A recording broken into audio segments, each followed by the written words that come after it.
গেছিলে না অন্য বয়ফ্রেন্ডের সাথে দেখা করতে? হ্যাঁ, আরে তাড়াতাড়ি যাও, অর্ডার দিতে হবে তো। মা, এই বিয়ে আমি করব না। আরে ভালো ছেলে, ভালো চাকরিও করে, এই সমাজে এমন ছেলে আর পাবো না। খেতে দাও। রান্না তো করিনি, তুমি যে বলেছিলে বেরোবে, ভুলে গেছো? কি? আমি ভুলে গেছি তাই না?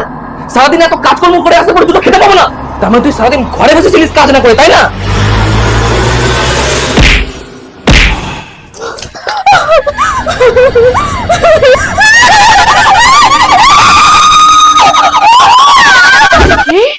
প্রেম, সমাজে আমাদের নাক কাটা যাবে, আর তোর বাবা জানতে পারলে তো মানুষটা মরেই যাবে। প্রেম করার সময় এই সমাজ আর পরিবারের কথা মনে ছিল না, তাই না?